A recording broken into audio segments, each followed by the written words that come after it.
ጉራጌን ከመስቀል ወቅት ውጪ ምድሯን ረግጬ አላውቅም። ታዲያ በዚህ ወር በወዳጆቼ ግብዣ ምክንያት ለ3 ቀን ቆይታ አደረኩ።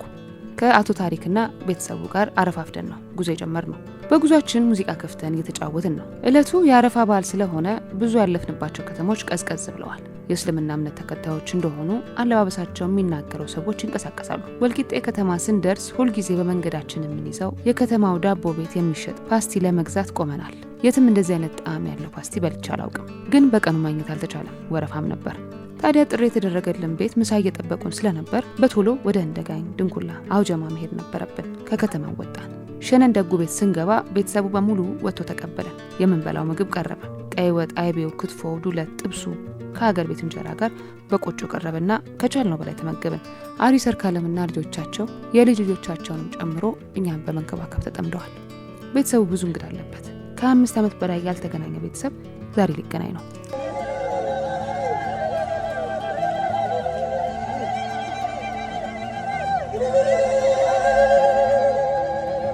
ከ50 በላይ የሚሆኑ ሰዎች ከሆሳና ከተማ ሀዲያ አካባቢ ዘመዶቻቸውን ለመተዋወቅ ስጦታ ይዘው ከመጡት በሬ በጫነው መኪና እየተመሩ ግቢ ውስጥ ሲገቡ የነበረው ስሜት ይወራል። ይዘው የመጡት ስጦታ በሬ፣ ማር፣ ቂቤ፣ ዳቦ ተሸክመው በእልልታ እየገቡ ነው። በናፍቆት እንደከረሙ ያስታውቃሉ። የደስታን ባይናቸው አቀሯል።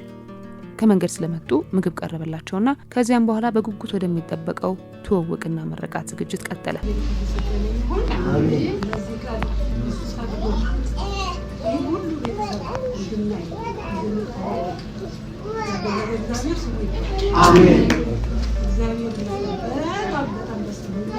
ቤተሰቦቹ የተሰማቸውን ስሜት ከተናገሩ በኋላ ምርቃቱ ቀጠለ።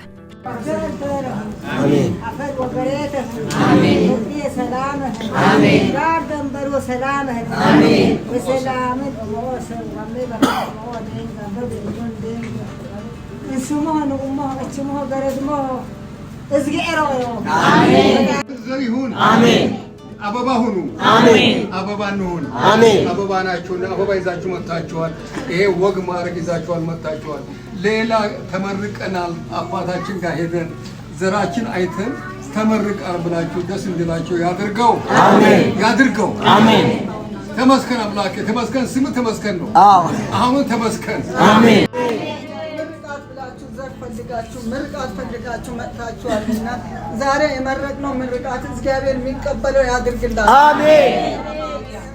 አባታችሁ የቅድመ አያታችሁ አምላክ ዛሬ ቀን ሙሉ ነውና ይምናላችሁ። ከኛ ተባለ እግዚአብሔር ያምላክ አሜን።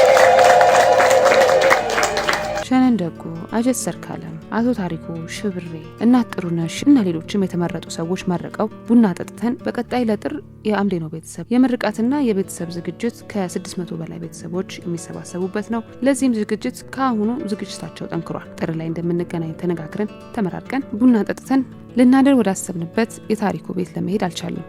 ጥቂት ደቂቃዎች ቢፈጅብንም በዘነበው ኃይለኛ ዝናብ ምክንያት ጭቃ ስለሆነ መንገድ ላይ እንዳንያዝ ጎረቤቱ ዳኒ ቤት ልናደር ተመቻችቶልን ሁላችንም ተኛን።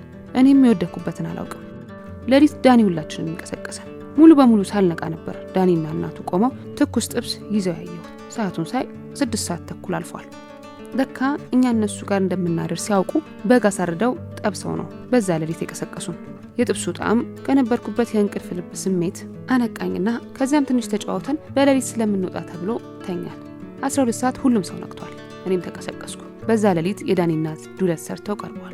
የጠዋት አንጀት አይችልምና ታገል። ይጣፍጣል። ብዙም መብላት አልቻልንም። በዛ ላይ እርጎ በብርጭቆ ቀርቦልን በላዩ ሞላል። በቶሎ ለመውጣት ተመራረቅንና ወጣን። መንገዱ ጠፈፍ ብሎ ስለነበር መንገዳችን አስቸጋሪ አልነበረም። ቤት እንደደረስን ወዲያውኑ ሴቶቹ ወደ ክትፎ ከተፋና ዝግጅታቸው ገቡ።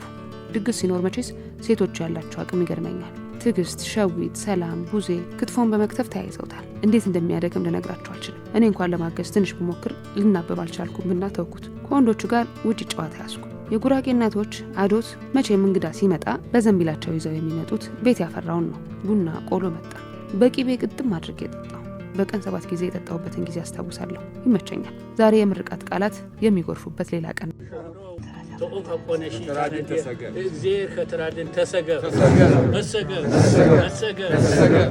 ለጉራጌ ምርቃት አዲስ አይደለሁም። ብዙ ጊዜ ተመርቄ ምርቃታቸው እንደሚደርስም አውቃለሁ። ጉዳዩ ከጉራጌ የተለያዩ ጎሳዎች የተወጣጡ የጆካይ ባህል ዳኞች እንግዳዎቻችን መሆናቸው ነው። አቶ ታሪኩ ይርጋ ቤት አባ መላ ይሉታል። እነዚህ ሀገር ሽማግሌዎች የሚከበሩ፣ የሚሰሙ፣ የሚወደዱ ናቸው። በማሸማገል በመመረቅ ባህል እንዳይጠፋ በማድረግ ይታወቃሉ። ታዲያ እነዚህ ሽማግሌዎች በተለያዩ የጉራጌ አካባቢዎች እየዞሩ ይመርቃሉ፣ ያስታርቃሉ፣ ባህል እንዲጠበቅም ያደርጋሉ። በእንደጋይ መገኘታቸው ነበር አቶ ታሪኩ ቤት ግብዣ እንዲደረግላቸው ምክንያት የሆነው። ገና በግቢ ውስጥ ሲገቡ የሚጋባ አንድ መንፈስ አለ። እንደው ለአፍ ያህል ቤት ያፈራውን ምግብ አቀረብን። እኔም በመስተንግዶ ተሳተፍኩ፣ ሙያው ላይ ስላልተሳካልኝ። ከዚያ በኋላ ወደ ምርቃት ስርዓቱ ገባን። ለእርዱ የተዘጋጀው በሬ በመሃል ሆኖ ተሰበሰበን፣ ተጀመረ። የአመራረቃቸው ስርዓት ከለመድነው ይለያል። መሀል ላይ የሚቀባበሉት ቃል አለ። አምባን ማን የበር ማን ባረ ማን የበር መቻ ወራየህ ጉራግኛ ነው። ምንም የምረዳው ነገር አይደለም፣ ግን ስሜቱን መረዳት እችላለሁ። እኩል ከነሱ ጋር አሚን አሚን እያልኩ ተቀበልኩ። በምርቃቱ መሃል ምርቃቱን የሚያስተባብረው ሰው መሬት ላይ ያለውን ሳር ይነቅላል። እንደነገርኳችሁ ቋንቋውን ስለማልችል አልገባኝም። በኋላ ስጠይቅ በአካባቢው ጅብ ስለበዛና ሰው እያጠቃ በመሆኑ ይህ እንዲቆም እየለመኑ እንደሆነ ነው። በመጨረሻም 10 ጊዜ ኬር ኬር ብለን የአባቶችን እጅ ስመን ምርቃታችንን ወሰድን።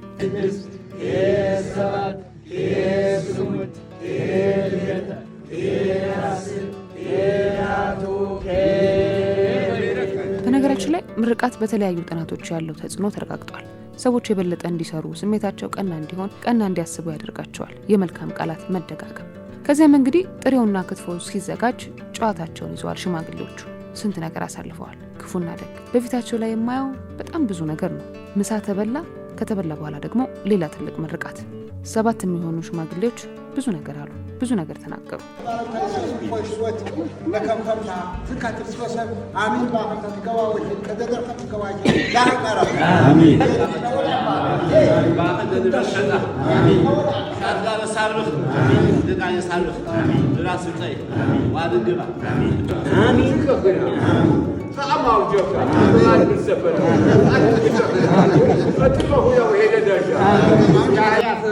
አገናን በርበሬ አፈር እሌ ማፈር ወገሌ ተወል ማመናው ባዛራ በሰላም ሶሶኛው ጎ ጉራጌ ነዳይ አሁንም የሚሉትን አልረዳም።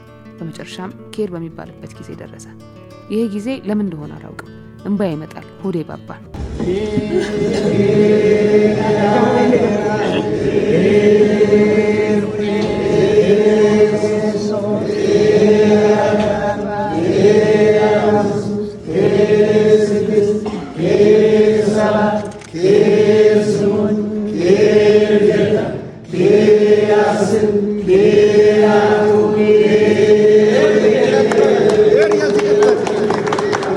ቤተሰብ ተሰልፈን እጃቸውን ስመን ተሰናበትናቸው። እየተሰናበትናቸው እንኳን የሽማግሌዎቹ ምርቃት አልቀረም።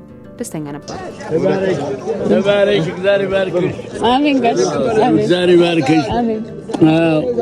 እግዚአብሔር ይባርክሽ። ይሄ ነው የኛ እግዚአብሔር ያደረሰን በእናንተ። ከሸኘናቸው በኋላ ምርቃታቸውን እያስተረጎምኩ እየተጨዋወትን የሻኛ ምርቃት ደግሞ ተጀመረ። የአቶ ታሪኩና ታዶዲና አጎቱ መረቁ። አሁንም ኬር ብለን እጃቸውን ስመን መብላት መጠጣቱ ቀጠለ። ተሰባሰበ፣ ጨዋታው ደራ፣ ጭፈራውም እንዲሁ ተጀመረና ተዝናናን። የሁላችንም ስሜት እጅግ ደስተኛ ነበር።